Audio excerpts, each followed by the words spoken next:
দর্শক, স্বাগত সংলাপ প্রতিদিনের অনুষ্ঠানে। আমি ফখরুল আলম কাঞ্চন আপনাদের সঙ্গে আছি। আমরা এই অনুষ্ঠানে সমসাময়িক ঘটনা এবং রাজনৈতিক বিষয়াদি নিয়ে আলোচনা করি।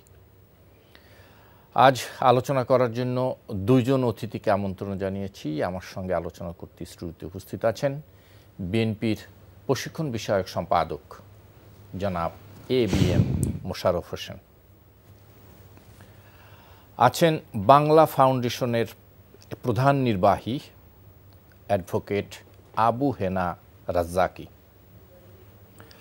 স্বাগত আপনাদের দুইজনকেই। অ্যাডভোকেট আবু হেনা রাজ্জাকি, আপনাকে দিয়ে শুরু করতে চাই। আইনের কিছু বিষয়াদি নিশ্চয়ই আপনার কাছ থেকে আমরা শুনবো। আপনি জানেন যে গতকাল উপদেষ্টা পরিষদের বৈঠকে আওয়ামী লীগের কার্যক্রম বিচার শেষ না হওয়া পর্যন্ত আওয়ামী লীগের সব কার্যক্রম নিষিদ্ধ করা হয়েছে।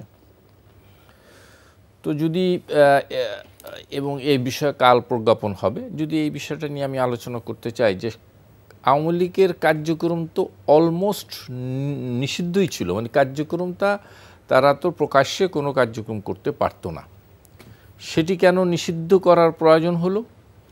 আরেকটি বিষয় হলো আওয়ামী লীগের রাজনীতির কার্যক্রম নিষিদ্ধ করা আর আওয়ামী লীগকে নিষিদ্ধ করা কি এক জিনিস? একটু শুনতে চাই আপনার কাছ থেকে। ধন্যবাদ আপনাকে। যদি শুধু এইটুকুই থাকি আমি, প্রথম কথা হলো যখন যারা রাষ্ট্র চালায় কোন ফর্মে কিভাবে সেটা ভিন্ন কথা, কিন্তু যখন যারা রাষ্ট্র চালায় সেই মন্ত্রী পরিষদ যেটা সিদ্ধান্ত নিবে ওই মুহূর্তে ওটাই আইন। এখন এই আইনটা সঠিক না ব্যাঠিক সিদ্ধান্তটা সেটা আরেকটা প্রশ্ন। তাদের রাইট আছে, তারা নিছে। আর যদি আপনি বাহ্যিকভাবে আসি, তাদেরকে বাধ্য করছে কারা? একটা সিচুয়েশন, যেই সিচুয়েশনটাকে আপনি শাহবাগ মোড় বলতে পারেন। আর শাহবাগ মোড়ের ক্যারেক্টারটা কি? শাহবাগ মোড়ের ক্যারেক্টারটা হলেই আপনি বলতে পারেন যে একই বোতল, মানে পুরনো বোতলের নতুন মদ। ওইখানে কিন্তু ইমরানের সরকাররা কাদের মোল্লার ফাঁসি নিশ্চিত করছিল, আইনে ছিল না, কিন্তু ওইখানে বেশ চিৎকার করে এটাকে একটা আইন সংশোধন করাইয়ে পিছনে এফেক্ট দিছে এবং তাকে মৃত্যুদণ্ড কার্যকর করছে। তখনও কথা ছিল যে সরকারের সাজানো। এখন ওইখানে ইমরানের সরকার নাই, ওখানে সার্জিস সরকার, হাসনাত আবদুল্লাহ সরকার, নাহিদ সরকার, XYZ যারাই আছেন, তারা দাবি আনছে। এখন যদি বলেন তারা দাবি আনছে কেন, এইটার ব্যাখ্যা তো আমার কাছে নাই। এটার ব্যাখ্যা আমার কাছে নাই। তারা দাবি আনছে, এক্সিকিউশন হতে যাচ্ছে। এখন আসেন আপনি, কার্যক্রম বন্ধ করা আর পার্টি বন্ধ করা এক কিনা? কার্যক্রম বন্ধ করা আর পার্টি নিষেধ করা এক নয়। তাহলে তো কথাই আসতো আওয়ামী লীগ নিষিদ্ধ, সেই কথাটা তো আসে নাই।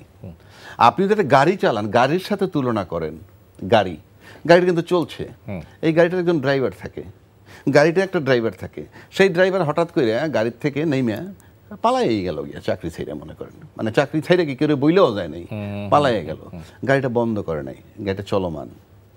তো গাড়িটা যদি আওয়ামী লীগ ধরেন, ড্রাইভার যদি শেখ হাসিনা ধরেন, তাহলে শেখ হাসিনা চলে গেল, গাড়ি বন্ধ করে যায় না, স্টার্ট চলতেছিল, সেই স্টার্টটা বন্ধ করছে। স্টার্টটা বন্ধ করার প্রয়োজন হলো কেন? একটু পরে তো বাস্ট হইতে পারে, কারণ একটু পরে বাস্ট হইতে পারে। না, আমি বলি বিএনপি তো আওয়ামী লীগের তো কোনো কার্যক্রম চলছিল না। কার্যক্রম চলছিল তো, এই যে তেল ফুরিয়ে গেলে গাড়িটা যদি স্টার্ট করা থাকতো তাহলে কি হইতে পারতো? বন্ধ হয়ে মানে বন্ধ হয়ে থাকবে, অন্য কোনো ঘটনা ঘটতে পারে, বিস্ফোরণ ঘটতে পারতো না। বিস্ফোরণ ঘটবে কারণ ওই যে ঝটিকা অভিযান ছিল, আপনি বললেন ওখান থেকে এখান থেকে। এখন আপনি প্রশ্ন যদি একটা আনেন যে নিষিদ্ধ করাটা, কার্যক্রমটাকে যে বিচার পর্যন্ত নিষিদ্ধ করছে সেটা সঠিক কিনা, সেই প্রশ্নে যাইতে পারেন। মানে আমার মত যদি জানতে চান, সেই প্রশ্নতে আমরা আইনি ব্যাখ্যা তো আপনি আগেই দিয়ে দিচ্ছেন। আইনি ব্যাখ্যা কিন্তু স্পেশাল পাওয়ার অ্যাক্টের যে 19 সেই ধারা মোতাবেক বন্ধ করা যায়। এখন তো সন্ত্রাস দমনে এটা প্রজ্ঞাপন জারি করলে পাইবেন, প্রজ্ঞাপন জারি করলে পাইবেন কিভাবে বন্ধ করছে। আর তৃতীয় কথা হইলই, শেখ হাসিনা কিন্তু যাওয়ার সময় ওই যে জামাতের সমস্ত জামাতই নিষিদ্ধ করে গেছে, ওই যে কইরে গেছে যে প্রক্রিয়ায়, সেই প্রক্রিয়ায়। এটা আসলে কি জানেন, ইনফ্যাক্ট আমার কাছে খুব মানে আশ্চর্য লাগে আর কি, এত দ্রুত যে ইতিহাস রিপিট হয়ে যায় বাংলাদেশে। অর্থাৎ যেই ফাঁদগুলো তৈরি করছে আওয়ামী লীগ, এবং তৈরি করে যাচ্ছে তাইভাবে মনের মাধুরী মিশিয়ে রাজনীতিটাকে ব্যবহার করছে, সেইগুলো তার উপরে ফেরত যাচ্ছে। কেন যাচ্ছে, কি কারণে যাচ্ছে তা আমি জানি না। এইটা হলো অনেকটা আপনি বলতে পারেন যে কি বলে, অন্যের জন্য গর্ত করলে যেটা হয়, অন্যের জন্য গর্ত করলে সেই গর্তে নিজেই পড়তে হয়। এবং শেখ হাসিনা যদি জানতেন 5 তারিখে চলে যেতে হবে, আমি নিশ্চিত করে বলতে পারি কয়েকটা কাজ করে যেতেন। নাম্বার 1, জেলখানা সংস্কার কইরা প্রত্যেকটা জেলখানায় 5টা করে 5 স্টারের মতো রুম বানায় যাইতেন। তারপরে প্রত্যাবর্তন চুক্তিটা বাতিল করে দিতেন। উনি একটা সংস্কার করে জেল করছেন, সেটা খালেদা জিয়ার জন্য করতে। খালেদা জিয়ার জন্য আরো এদের জীর্ণশীর্ণ করছে। পার্লামেন্ট তো লোটা সরাই লয়ে যায়। আর তারা যদি করছে, আপনি যেটা বলছেন, তারা যদি জানতো তারা চলে যাবে, তাহলে 5 স্টার স্টাইলে কিছু রুম কইরা যাইত। আবার আইন কইরা যাইতেই আওয়ামী লীগের যারা জেলখানায় যাবে, এমপি লেভেল এই লেভেলের লোকগুলো এই রুমগুলো বরাদ্দ পাবে। সে আইন তো আর থাকতো না। আসি একটু আপনার কাছে, জনাব এবিএম মোশাররফ হোসেন, আপনাদের দলের অবস্থান তো আমরা জানি, কিন্তু তারপরও যেটি আসলো সেটা হচ্ছে যে বলা হচ্ছে যে আজকেই ডক্টর মঈন খান বলেছেন আওয়ামী লীগের প্রশ্নে মীমাংসা হয়েছে, জনগণ যা চেয়েছে তাই হয়েছে, বিএনপি জনগণের প্রতি শ্রদ্ধাশীল।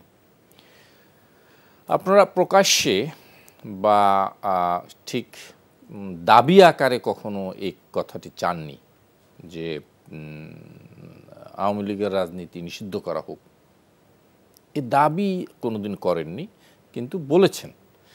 এখন আপনারা বলছেন জনগণের প্রতি যেটা করেছে সঠিক এবং তারা প্রতি শ্রদ্ধাশীল। আপনাদের মধ্যে কি কোনো এই রাজনীতি বন্ধ নিয়ে বা কার্যক্রম বন্ধ নিয়ে কোনো দ্বিধাদ্বন্দ্ব ছিল? এটি যে জনমনে একটা প্রশ্ন আছে। না, আমাদের বক্তব্য কিন্তু অত্যন্ত স্পষ্ট। যেমন আপনি কেউ যদি কোনো অপরাধ করে, দেশে প্রচলিত আইনে তার বিচার হবে, এটাই আমরা প্রত্যাশা করেছিলাম।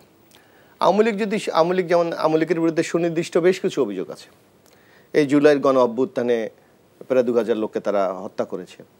দীর্ঘ 15.5 বছর এই আয়নাগর, গুম, হত্যা, নির্যাতন, লুটপাট, দুর্নীতি, নানা অভিযোগ রয়েছে। আপনি তো সেই অপরাধগুলির বিচারের মাধ্যমে আওয়ামী লীগের যারা অপরাধ করেছে তাদেরকে আপনি শাস্তির মুখোমুখি করতে পারেন।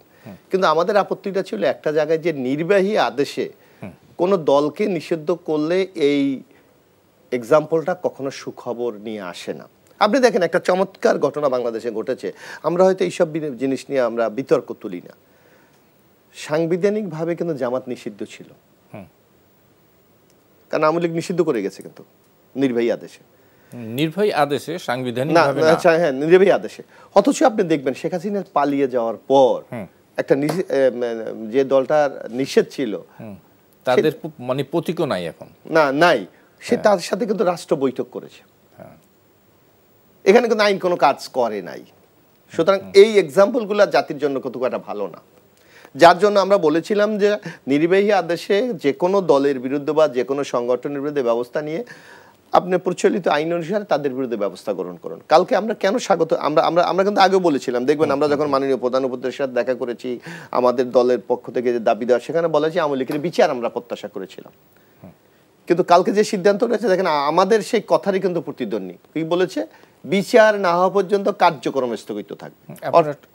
মানে বিষয়টা কি এরকম যে আপনার একটা সবচেয়ে বড় দল এই মুহূর্তে, সুতরাং আপনাদের দলের মতামতের বাইরে যাওয়ার সাহসও করে নাই উপদেষ্টা? না, আমরা তো একটা লিগ্যাল ফাইট আমরা করতে চেয়েছিলাম।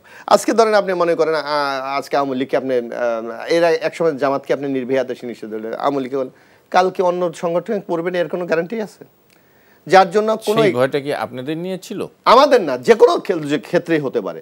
যার জন্য আমরা স্পষ্ট বলেছি, এখন যে ধরেন যে সিদ্ধান্ত হয়েছে যে বিচার হবে, যে বিচারে যদি আওয়ামী লীগ মনে করে যে তারা অপরাধী না, তাদের ঊর্ধ্ব হয়ে যাবে, আর যদি অপরাধ তাহলে তারা শাস্তি পাবে।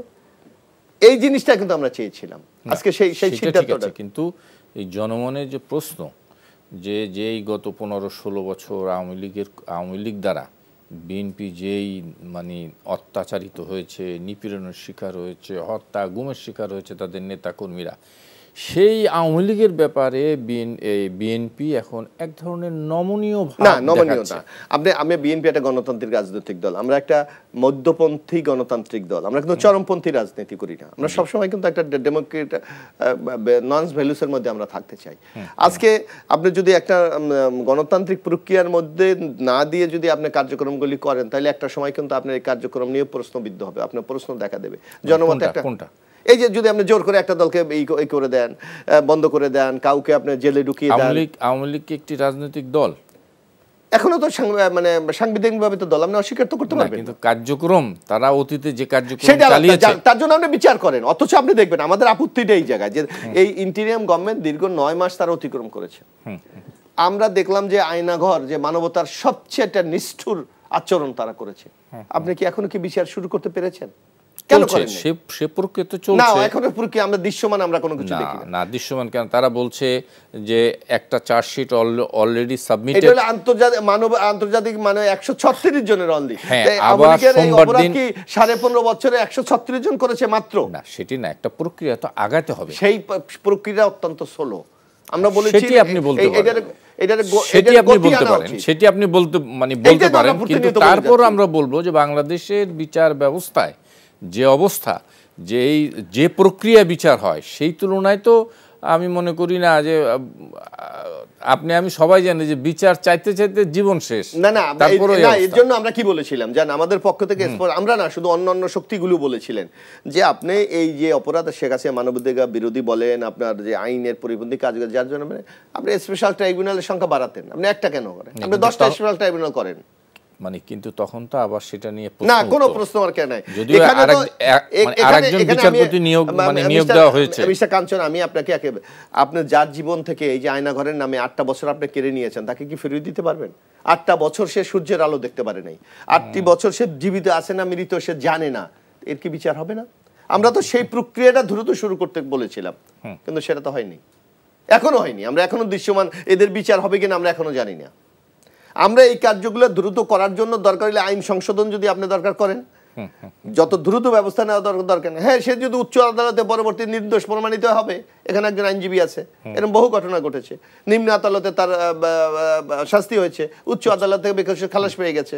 যদি আইনের শাসনে আপনি বিশ্বাস করেন, তাহলে এই প্রক্রিয়াকে আপনাকে অনুসরণ করতেই হবে। কিন্তু আপনার ক্ষেত্রে আমরা অনেক ক্ষেত্রে দেখি ব্যাপক শীতলতা আপনার মধ্যে লক্ষ্য করে। এই জন্য আমরা বলেছিলাম যে আপনি আইনি প্রক্রিয়াটা দ্রুত শুরু করেন, করে এদেরকে বিচারের আওতায় আনেন। আবু হেনা রাজ্জাকি, আমরা শুনছিলাম এবিএম মোশাররফ হোসেনের, আপনি কিছু বলবেন মোশাররফ ভাই? আর কিছু বলতে চাচ্ছেন? জি, বেশ কিছু বিষয় আসছে। মোশাররফ ভাই বলছিলেন যে বিএনপি আগেও বলে আসছিল, তারা বলেছে ইত্যাদি ইত্যাদি। আপনার কাছ থেকে শুনতে চাই। ধন্যবাদ আপনাকে। আসলে মোশাররফ ভাইয়ের সাথে আমার অত্যন্ত মানে মারাত্মক বন্ধুত্বের সম্পর্ক, কিন্তু আমরা যেটা বলছি আমি সব বলবো যে মানে মোটামুটি আমি লজিক্যালি কথা বলার চেষ্টা করি। যেটা ওনারা বলছে, কিন্তু আমরা বারবার যেটা শুনে আসছি, আওয়ামী লীগ নিষিদ্ধ করার ব্যাপারে বিএনপির তরফ থেকে আমরা এটা শুনছি যে এটার দায়িত্ব আমাদের না, জনগণের। না, এটা তো ওনরা প্রকাশ্যে বলেছে, এই তো জনগণের না। ওনরা বলেছে এটা সরকার এবং নির্বাচন কমিশনের দায়িত্ব। সরকার নির্বাচন কমিশনের দায়িত্ব। এর বাইরে সহযোগিতার ব্যাপার বা তার সফটকর্নার ব্যাপারটা যদি বলি, আপনি বলেন যে বাংলাদেশে যে শেখ হাসিনার যে শাসন আমলটায় বিএনপি কোনো অস্তিত্ব 16 বছর রাখেনি, সকালে বিকালে উঠতে বসতে বিন্দু মাত্র স্পেস তারা দেন নাই, বরং এই বিএনপির যে মুখে ফেনা তুলে তারা বিএনপি যে একটা দল আছে এইটা বাজারে রাখছে, কিন্তু খালি নেগেটিভ কথা। কিন্তু আজকে ওনারা কি বলছে, রিজভী সাহেব কয়েকদিন আগে বলছে আওয়ামী লীগের মধ্যে একটা ক্লিন ইমেজের মানুষ তারা বিএনপিতে যোগ দিতে পারে। আওয়ামী লীগের মধ্যে যারা ক্লিন ইমেজের আছে, আচ্ছা, যাদের ইমেজটা ক্লিন, তারা যদি না নতুন সদস্য ফর্ম পূরণ অনুষ্ঠানে তারা এটা আহ্বান জানাচ্ছে, কারণ লোক মানে পাবে কোথায়? আমি বইলেনি, বিএনপির তো লোকের অভাব নাই, আওয়ামী লীগ থেকে নিতে হবে। তাই তো বললাম, এটা বলেছে এক গয়েশ্বর রায় 2 দিন আগে, এটা হওয়ার আগে বলছে যে আজকে যদি আওয়ামী লীগকে নিষেধ করে, কালকে আবার বিএনপিকেও নিষেধ করতে চাইবে। গয়েশ্বর রায় সাহেব বলছে। এটার মানে হচ্ছে এটা ইমপ্লাইজ যে এই কারণে আমরা এটা করবো না, এই কারণে আমরা এটা বলবো না। প্রশ্ন হচ্ছে আওয়ামী লীগ যে নিষিদ্ধ করার যে কারণ, সেই কারণগুলো কি আপনারা পজেস করেন? সেই কারণগুলো কি বিএনপির আছে?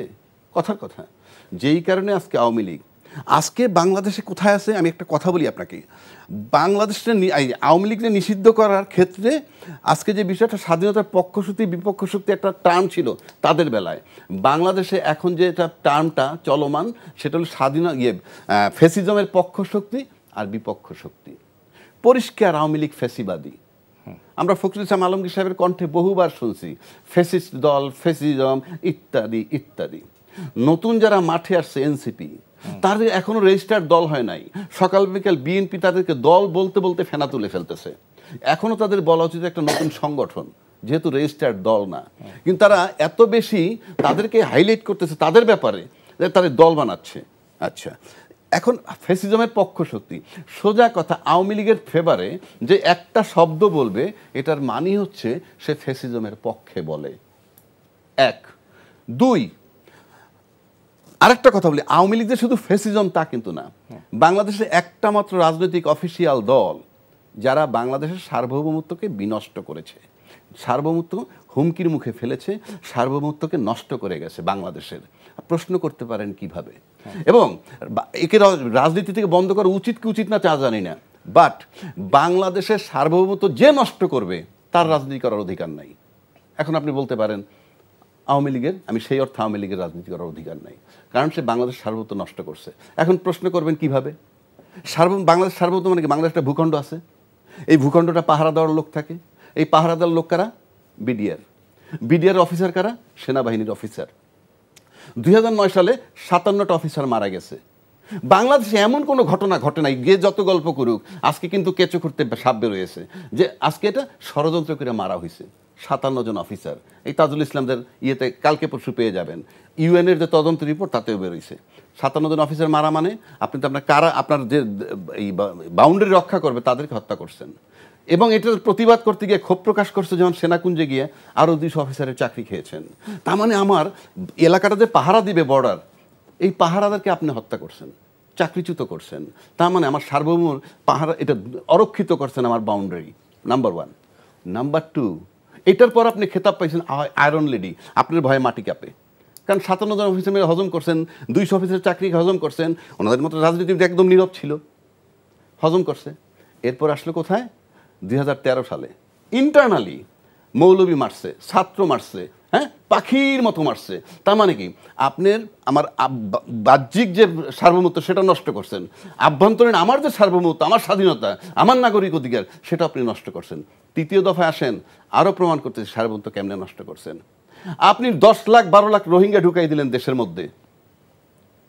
ঢুকানোর পর কি হয়েছে আচ্ছা আপনি বলেন এই স্টুডিওর ভিতরে এখন সেটি ঠিক আছে আমি বলি আলোচনা গেলে একটু বড় হয়ে যাচ্ছে না আমি শেষ করে দিচ্ছি এই যে রোহিঙ্গা আশ্রয় দিয়ে আপনি সার্বভৌমত্ব নষ্ট করছেন 3টা ফর্মে এই সার্বভৌমত্ব নষ্টকারী যে দলটা তার রাজনীতির অধিকার নাই দেশের সার্বভৌমত্ব যেই নষ্ট করুক ওনারা করুক ওনাদের অধিকার থাকবে না সার্বভৌমত্ব যে নষ্ট করবে রাজনীতিবিদদের প্রথম কাজ সার্বভৌমত্ব রাখা সেখানে আপনি সার্বভৌমত্ব নষ্ট করছেন এই এক পয়েন্টে তার রাজনীতি বন্ধ হইতে হবে অন্য কোনো কারণে না রাজনীতি সে ভোটে থাকবে ভোট দিলে যে ক্ষমতা আসবে না তাকে না আসবে কিন্তু যে ক্ষমতায় থেকে সার্বভৌমত্ব নষ্ট করেন সেরকম লোক আমি চাবো কেন মানে রাজ্যে কি আপনার বিশ্লেষণ কি বিএনপি কেন এই আওয়ামী লীগের মানে ব্যাপারে এত নমনীয় এটা আমার কাছে মনে হয় যে বিনা কারণে তাদের কোথাও তাদেরকে ট্র্যাপ করছে ট্র্যাপ করে বলছে যে আমরা তোমাদেরকে ক্ষমতায় নিয়ে দেবো আমাদের কথাটা শুনো ইত্যাদি ইত্যাদি অথচ তারা অন্ধের মতো যে কোনো ফর্মে নির্বাচন করলেই তারা পাস আর তাই জিনিস বুঝেন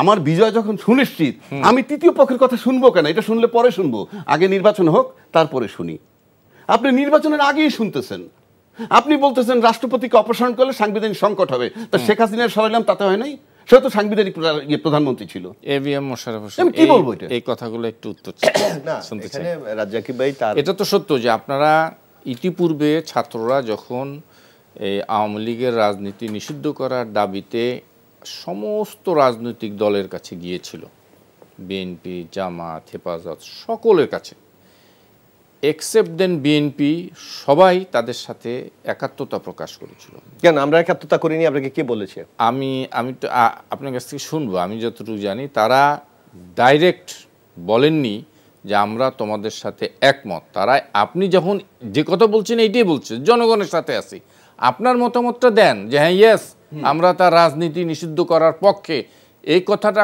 কোথাও কোনো দল কখনো বলে নাই, এখন 2 দিন যাবত বলতেছে। না না না, আপনি দেখবেন আমাদের পরশুদিনও যদি আমাদের স্থায়ী কমিটির সদস্য ডক্টর মঈন খানের আপনি বক্তব্য শুনবেন, যে আমাদের আপত্তি একটাই, যে নির্বাহী আদেশে। না, আমি সেটা একমত। আমি বলছি যখন হাসানাত আব্দুল্লাহরা যখন এই আজকে থেকে আরো কয়েক মাস আগে এই দুটো দাবি নিয়ে, চুপ্পু এবং আওয়ামী লীগের রাজনীতি নিষিদ্ধের দাবি নিয়ে সকল রাজনৈতিক দলের সাথে তারা দেখা করেছে, বৈঠক করেছে, করেছে, তখন আপনার দলের থেকে কিন্তু স্পষ্ট বলেছে কোনো রাজনৈতিক দলকে নিষিদ্ধ করার পক্ষে আমরা নই। আমরা তো এখনো বলি সেটা, হ্যাঁ আমরা এখনো বলি। আপনি নির্বাহী, আমরা কোনটাই বলেছি যে আপনি নির্বাহী আদেশের এক্সাম্পল কখনো সুবিধা মানে সুফল বয়ে নিয়ে আসে না। আচ্ছা, সেটা না আমরা পরে দেখতাম, এখন বন্ধ হইতো। কারে পরে কি হবে? আপনার এই মুহূর্তে এই যে ফ্যাসিজম, তার যদি নির্বাহী আদেশও বন্ধ হয়, মনে করেন রাজ্জাকি ফ্যাসিজম তো মানে আমি আপনার কথা একমত হলাম। ফ্যাসিজম তো হয় আপনার কার্যক্রমের মাধ্যমে। আপনি ফ্যাসিজম বলে কার্যক্রম তো দেখাই দিলাম না, আজকে শেখ হাসিনা পালিয়ে গেছে, কেমনি পালিয়ে গেছে? ফ্যাসিস্ট তারাই দিচ্ছে। হ্যাঁ, এই তো তারাই গেছে। তাকে যদি নির্বাহী আদেশ মনে করেন ফর দ্য টাইম বিং বন্ধ হয়, এরপর আইসা যদি চালাইয়া পারে নিতে পারে, নেক না, আপাতত বন্ধ হলে সবাই তো একমত থাকা দরকার। আজকে দলমত সবাই তো আমরা একমত ছিলাম তার বিরুদ্ধে। না না, এখন আপনি যে আমার কাছে যে তথ্য উপাত্ত, আমার কাছে যে প্রমাণ আছে, সেই প্রমাণে তো আমি আইনগতভাবেই তাকে আমি নিষিদ্ধ করে দিতে পারি তার রাজনীতি। বরং আমি তো আইনের পক্ষে আছে, কিন্তু আপনাদের না, কিন্তু সেই প্রক্রিয়া না, এই আজকে যেভাবে বিএনপিকে একেবারে ফুললি ব্লেম করা হচ্ছে এইটা না। বিএনপি আপনি দেখেন, বিএনপি যখন মামান্য এই যে আমাদের সংস্কার প্রস্তাব দেওয়া হয়েছে, সেখানে আওয়ামী লীগেরকে বিচারে আওতার জন্য বিএনপি কিন্তু বলেছে। সেটা বলছেন, কিন্তু আওয়ামী লীগের রাজনীতি, আরে বিএনপি তো একটা গণতান্ত্রিক রাজনৈতিক শক্তি, আপনাকে তো সেইটা মানতে হবে। আমরা তো একটা লিবারেল ডেমোক্রেটিক পার্টি, আমরা তো সবসময় গণতন্ত্রে বিশ্বাস করি। এই যে আওয়ামী লীগের রাজনৈতিক দলের কাঞ্চন সাহেব, আপনি শুধু আজকে যেভাবে বিএমকে ব্লেম দেওয়া হয়, আপনি দেখেন আপনার নিশ্চয় মনে আছে, আপনি দীর্ঘদিন গণমাধ্যম আছে, রাজ্জাক ভাই আছে, 2014 সালে যখন আওয়ামী লীগ বিনা প্রতিদ্বন্দ্বিতা ইলেকশন করে, তখন আপনার নিশ্চয়ই মনে আছে বিএনপিকে বলেছিল কি, আপনারা আসেন, স্বরাষ্ট্রমন্ত্রী সহ যে কোনো মন্ত্রণালয় দরকার নেন, একটা ইলেকশন করেন। আমরা কি গিয়েছিলাম? আমরা কি ক্ষমতার লোভী ছিলাম?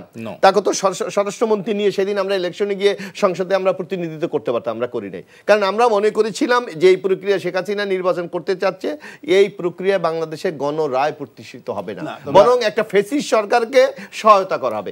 বিএনপি দেখে নিয়ে আমাদের কোনো তবে আপনি একটা সিস্টেমের বিরুদ্ধে বিএনপি যেভাবে দাঁড়িয়েছে, সেটার বিরুদ্ধে তো আপনি বরং এই 15.5 বছরে বাংলাদেশে যে ক্ষতিগ্রস্ত বিএনপির মতো একটি সংগঠন হয়েছে, অন্য কোনো সংগঠন হয়েছে না?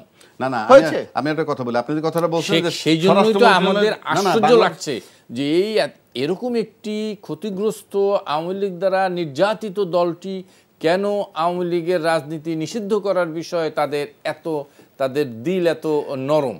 কারণটা কি? শুনেন, আমরা তো গণতন্ত্রে বিশ্বাস করি। আপনি কিন্তু আওয়ামী লীগের রাজনীতি কি, আওয়ামী লীগের রাজনীতি কোন রাজনৈতিক দল? আওয়ামী লীগকে আপনি কি একটা রাজনৈতিক দল হিসাবে আপনি স্বীকৃতি দেবেন? তাদের যেই মানে এই যে রাজ্জাকি ভাই যা বর্ণনা দিলেন, তারপর কি আপনি রাজনৈতিক দল বলবেন? এগুলির সাথে আমরা একমত। আপনি এই আইনি প্রক্রিয়ার মাধ্যমে তাদের এইটা তো আমরা পার্মানেন্ট তাদের বিরুদ্ধে আমরা ব্যবস্থা গ্রহণ করতে পারি। আপনি কেন? কারণ আমাদের কাছে জামাতের জ্বলন্ত উদাহরণ।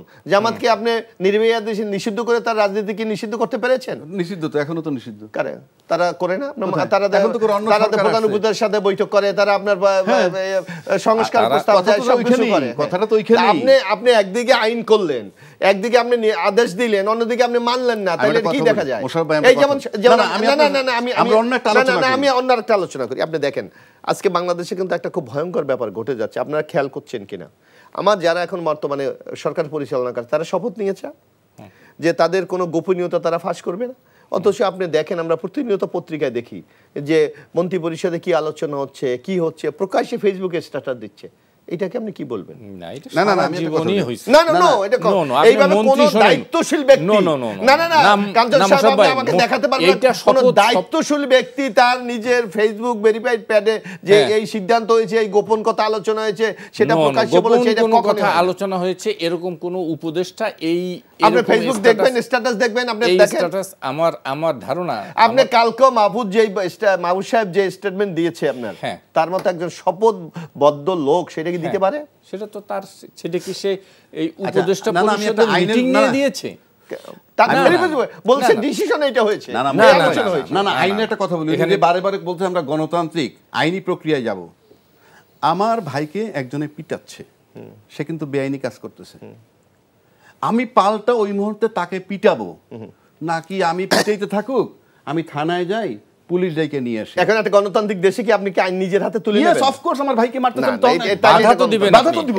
হ্যাঁ, বাধা তো আমি দিচ্ছি। কোথায় বাধা দিলেন? আমি তো তাকে বিচারের দাবি জানাচ্ছি, আমি বলছি তাকে বিচার করেন, তার বিরুদ্ধে আইনগত ব্যবস্থা নেন, তার বিরুদ্ধে সুনির্দিষ্ট মামলা দায়ের করেন। আইনগত তো সবই তো আইন, প্রজ্ঞাপন জারি করাটাও আইন। It will be approved by the president. তা আমরা সাপোর্ট করছি, আমরা সাপোর্ট করেছি না, যেহেতু আপনি যুক্তি দিলেন সেজন্য বলতেছি। আমরা কাল যখন আমাদের বক্তব্যটা বিচারিক কার্যক্রম, আপনি কি আপনি দেখেন কালকে বিএনপি যে দাবি জানিয়েছে, সে দাবি আপনার বাসায় ডাকাত ঢুকছে, ডাকাত পিটাচ্ছে, আপনার সাথে একমত। কালকে কি বলেছেন আপনি? প্রজ্ঞাপন আপনি তো বলেননি আওয়ামী লীগ নিষিদ্ধ, আপনি কিন্তু সেটা বলেন না, দরকার নাই তো। আপনি কি বলেছেন? এটা তো ভালো কাজ করছে, যেটা আপনি চান, বিচার নাও পর্যন্ত তার কার্যক্রম কার্যক্রম না দল নিষিদ্ধ হওয়ার দরকার নাই তো। প্রোগ্রাম তা আপনি মনে করেন যে আমার হাত দিয়ে ঘুষি মারতেছে, হাত দুইটা বাইন্ধে দিল, ওকে হয়ে গেল তো।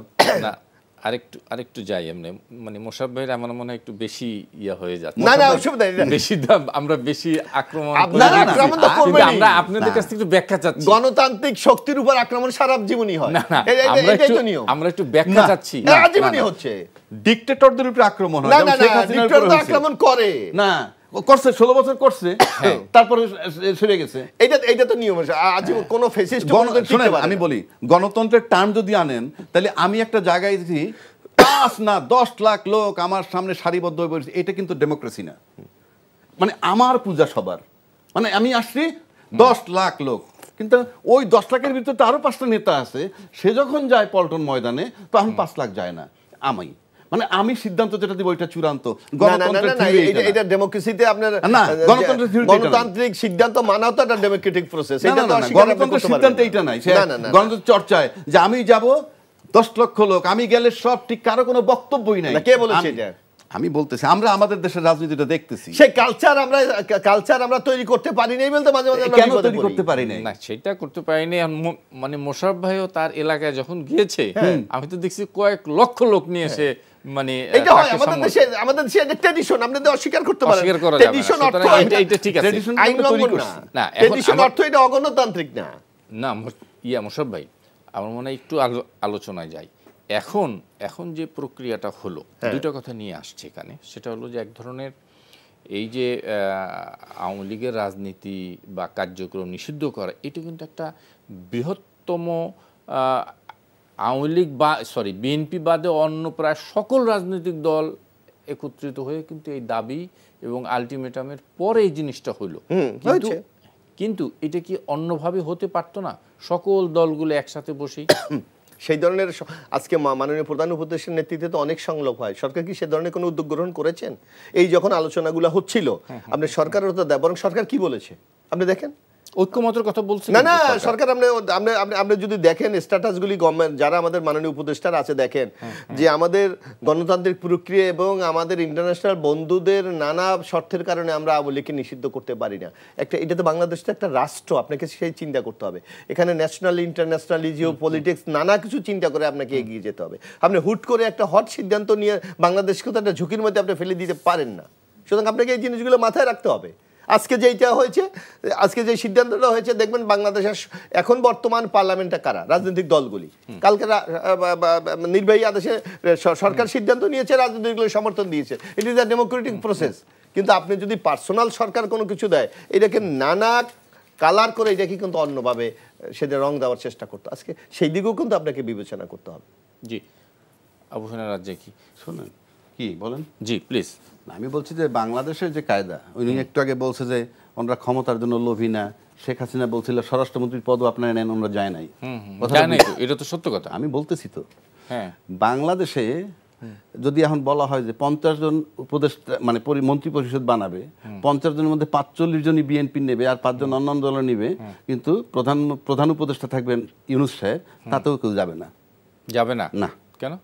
বিকজ এখানে ওয়ান ম্যান শো, যখন যিনি ক্ষমতায় থাকেন পুরা পরিষদ উনি একা, অল ইন অল। কাজী স্বরাষ্ট্রমন্ত্রী কেন, সব মন্ত্রণালয় যদি বিএনপি দিয়ে দিত আর শেখ হাসিনা যদি একা প্রধানমন্ত্রী থাকতো, লাভ হইতো না। ওইটা তারা জানে। না ঠিক আছে, ওটা তারা জানে। এবিএম মোশাররফ হোসেন, আমরা এই আলোচনা যদি আপনার কোনো কথা থাকে শুনে আমি একটু ভিন্ন প্রসঙ্গে আজকে আমরা যেটা মনে করি আপনার এই আলোচনার সাথে বলতে চাই, সরকার যে পদক্ষেপ নিয়েছে বিএনপি দেখে স্বাগত জানিয়েছে, কিন্তু এখন দ্রুত বিচারের কার্যক্রমটা শুরু করতে হবে, যাতে বিচারের মাধ্যমে আওয়ামী লীগের বিরুদ্ধে আইনগতভাবে চূড়ান্ত সিদ্ধান্ত গ্রহণ করা যায়।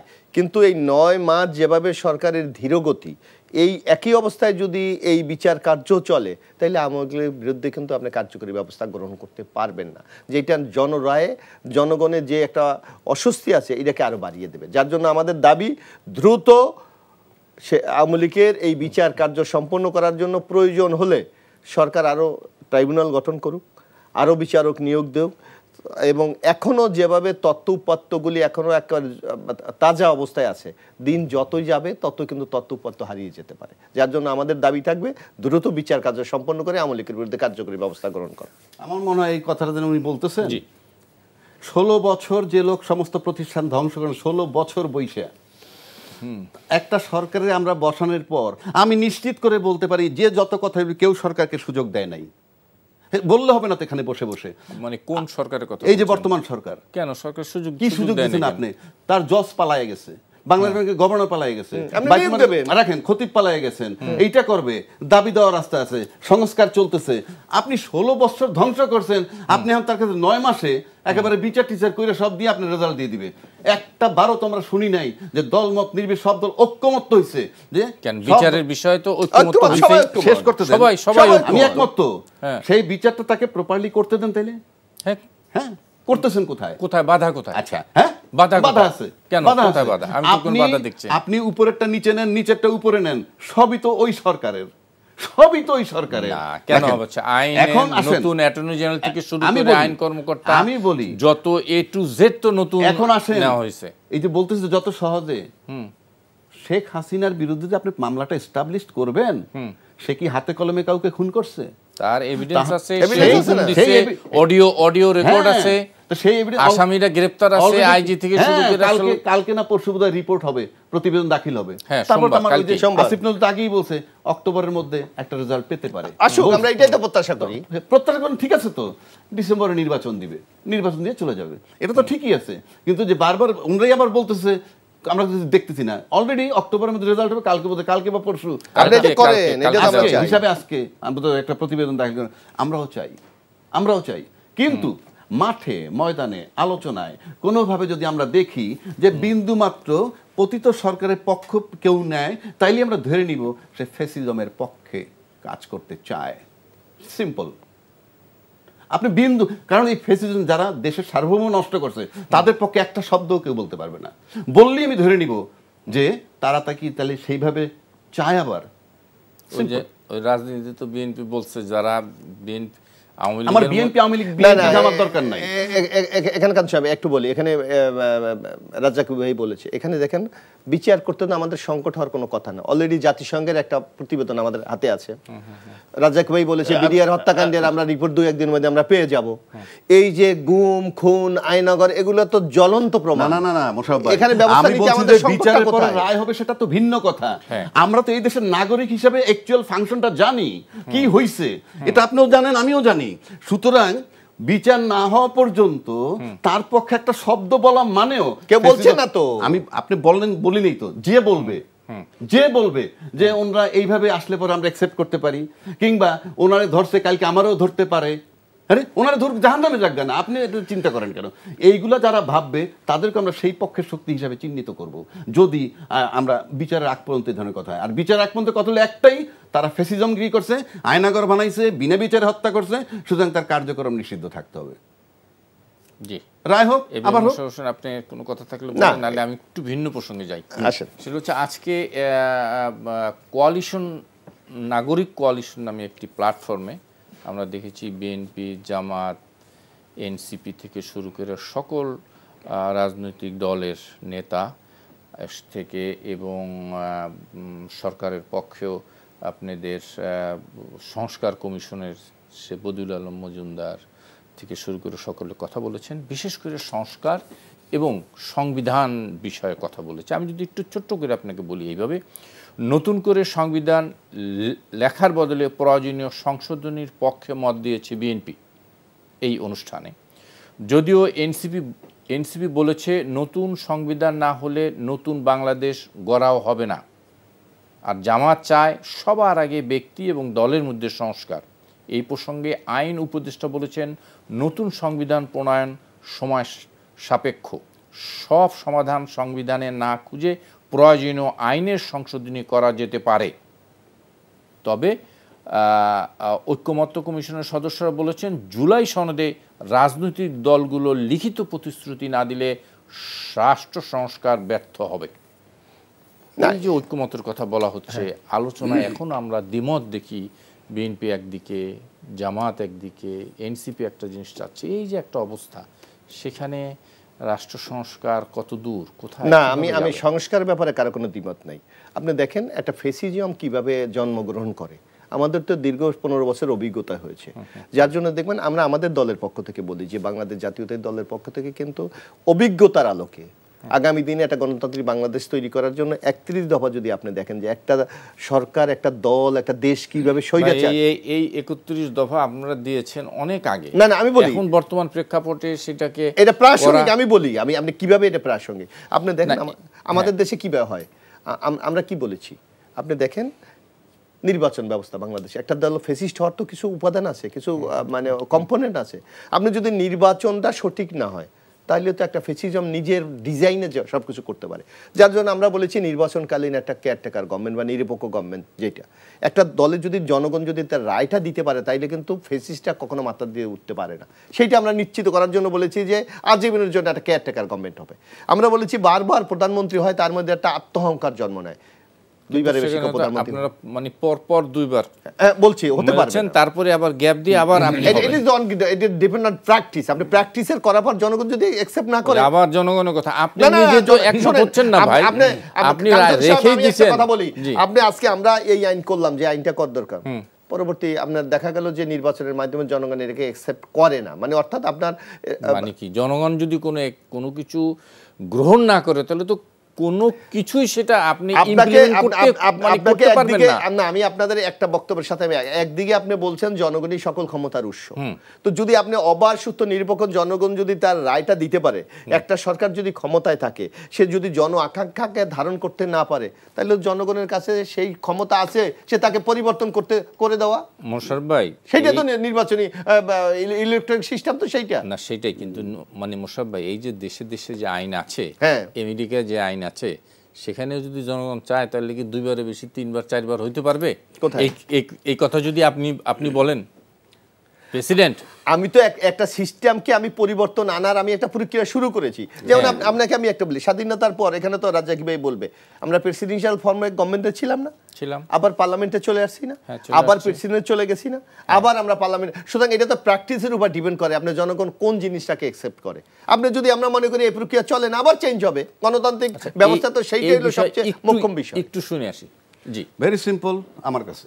জি, বারবার একটা দল ক্ষমতায় থাকতে পারে, বছরের পর বছর থাকুক, যুগের পর যুগ থাকুক, আপত্তি নাই, দল। বাট দলটাকে গণতান্ত্রিক করতে হবে। ওইটুক সংস্কার করলে আর কোনো সংস্কার নাই। কিভাবে? সিম্পল, মানলে মানবেন, না মানলে না মানবেন। যারা মানবে না তারা ফেসিজমের পক্ষে, ফেসিস্ট হতে চায়। সোজা হিসাব বলছি, কোনো ব্যক্তি কোনো দলের প্রধান 2বার থাকতে পারবেন না। কথাটা বুঝলেন? দলের প্রধান 2বারের বেশি থাকতে পারবেন না। দলের প্রধান হওয়ার পর যদি প্রধানমন্ত্রী হন, দলের পদ ছেড়ে দিতে হবে। প্রধানমন্ত্রীও 2বার বেশি হতে পারবেন না।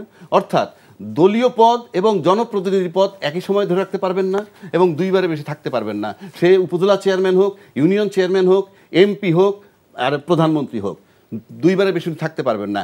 একই সময়ে প্রধানমন্ত্রী এবং দলীয় পদ রাখতে পারবেন না। এইটুক যদি তার নিজের গঠনতন্ত্রে নিয়ে আসে, আর কোনো সংস্কার লাগে না। আমি চ্যালেঞ্জ করতে পারি কোনো ফেসিবাদ তৈরি হবে না, কোনো স্বৈরাচার তৈরি হবে না। কিন্তু এই কথার সাথেই তো বিএনপি একমত হতে পারছে না। তার মানে কি?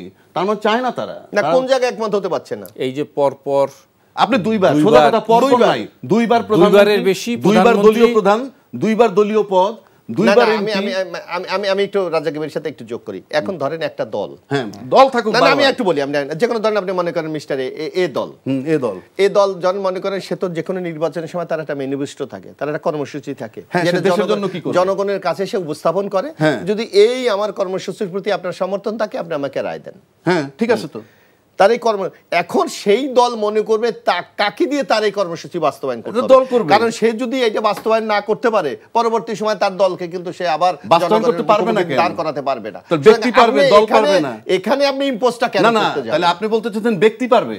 হ্যাঁ ব্যক্তি পারবে, সারা ওয়ার্ল্ডে দেখেন আজকে পুরো দল আপনি দেখেন এই যে ভারতে মোদিকে কেন্দ্র করে নির্বাচন পরিচালিত হচ্ছে না, আমেরিকা ট্রাম্পকে বা বাইডেনকে নিয়ে কেন্দ্র করে হচ্ছে না। আমাদের কথা বলি, আপনি বলেন দলীয় ম্যানিফেস্টো বাস্তবায়ন করার দায়িত্ব টোটাল দলের। হ্যাঁ এখানে কিন্তু এখানে লিডারিটা ইম্পর্টেন্ট ফ্যাক্টর। না লিডার তো সে পার্টির প্রধান না থাকুক, কিন্তু সে তো লিডার, মিটিং করবে, অ্যাডভাইস দিবে, সাজেশন দিবে, উপদেশ দিবে, মানতে হবে দলীয় শৃঙ্খলে, এটা কোনো কথা না। জাস্ট ফ্যাসিজমের যারা পক্ষে তারা এখানে ফ্যাসিজম আপনি কোথায় দেখলেন? ওই যে যে কথাটা বললো যে আমি যদি বারবারই আমি যোগ্য, আমি বারবার প্রধানমন্ত্রী, আপনার দলের আপনার চমৎকার আপনি ম্যানিফেস্টো দিলেন, দলের আদর্শ, আপনি জনগণের ভোট পেলেন না, আপনি বাস্তবায়ন করবেন চমৎকার জনগণের রায়টা যদি আপনি পেলেন না, তাহলে কিভাবে আপনার কর্মসূচি বাস্তবায়ন করবেন? জনগণের রায়টা বুঝলাম না। আপনি তো এমপি ইলেকশন করবেন, ফর এক্সাম্পল 300 এমপি হয়ে গেলেন, হ্যাঁ 300 এমপি থেকে আপনি প্রধানমন্ত্রী হয়ে গেলেন। 300 আমাকে জিততে হবে, তাহলে আমি প্রধানমন্ত্রী কিভাবে? ঠিক আছে, আপনি 150 প্লাস জিতছেন, 150 প্লাস জিতছেন, তো আমি জিতবো কিনা এই নিশ্চয়তা আপনি আমাকে আগে দিয়ে দিচ্ছেন। জিতলেই তো আপনাকে আমাকে সেই লিডারটা আমার লাগবে, আমার যে কনফিডেন্সটা আমাকে লিডার তো আপনি যখন 2 টার্ম লিডার, আমাকে তো সেই লিডারটা আমার দলটাকে জিতিয়ে আনার জন্য জনগণের প্রতি সেই গ্রহণযোগ্যতা আমার থাকতে হবে। সেটাই আমি বলতেছি, আপনি যখন 2 টার্ম লিডারশিপ তারপর এর যে গ্রহণযোগ্যতা আছে এক্সেপ্ট তো সেই গ্রহণযোগ্যতা নাও থাকতে পারে। না আপনারা বলি, আপনি 2 টার্ম রইছেন, আপনি ভাববেন কি 2 টার্ম পর আমি আর থাকতে পারতেছি না, অন্যরা ভাববে 2 টার্ম পরে আমরা যে কেউ কোয়ালিফাইড, অর্থাৎ তৈরি হবে লিডারশিপ। না কাল আপনি এক আমাতু পরিকরণ বয়স 75 হইলেও এটা না ডেফিনেটলি না। এখন এই যে ছোটখাটো যে বিষয় না আমরা যে আলোচনা ছিলাম, সিম্পল ঠিক আছে, সংশোধনে আর সংবিধান সংস্কার করা লাগে না, একটুও লাগবে না।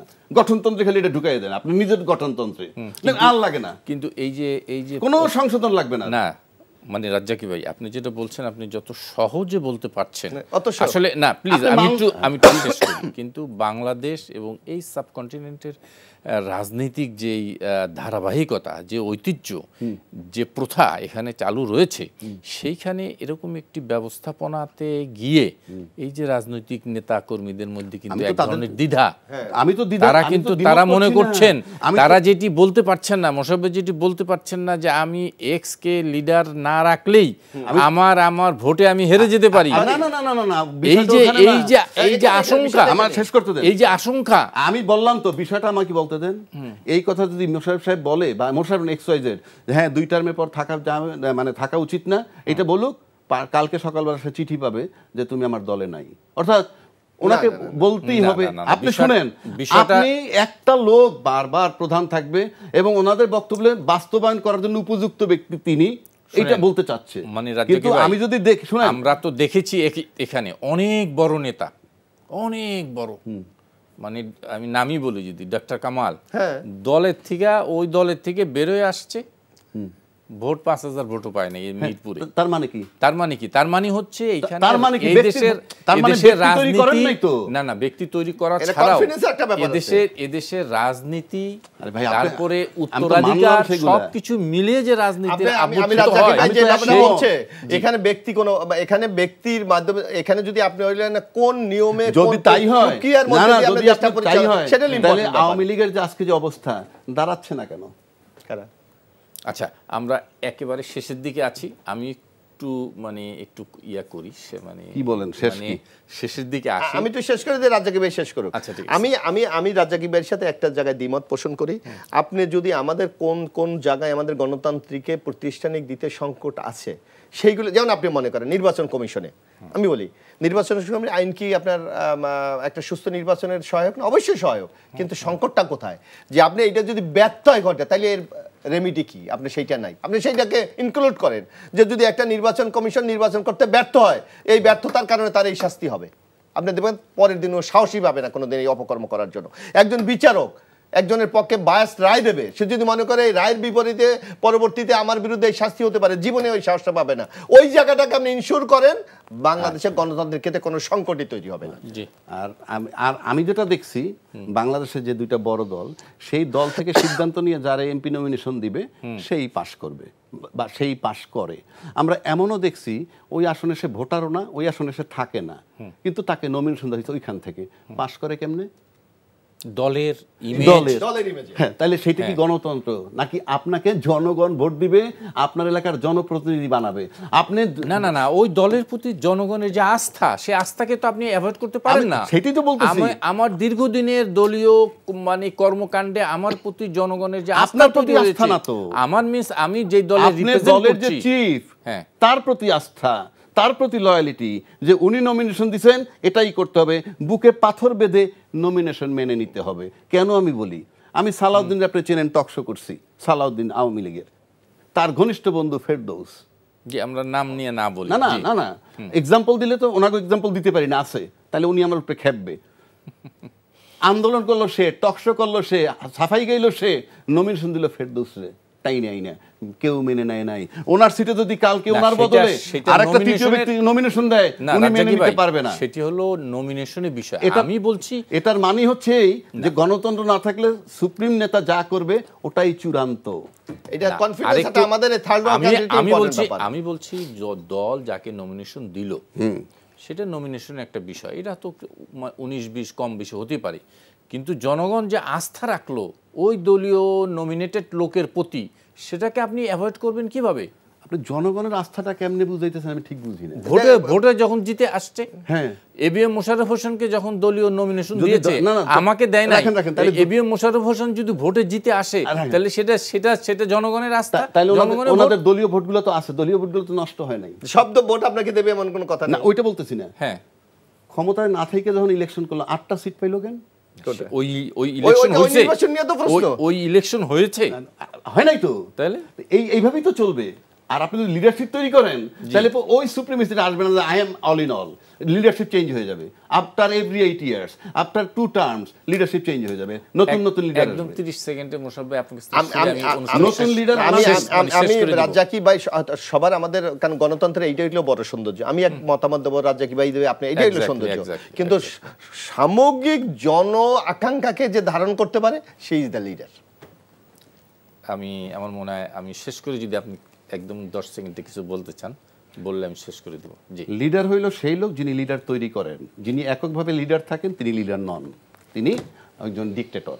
আমার মনে হয় in the name of democracy. আমার মনে হয় আমরা আপনার বক্তব্য পেয়েছি।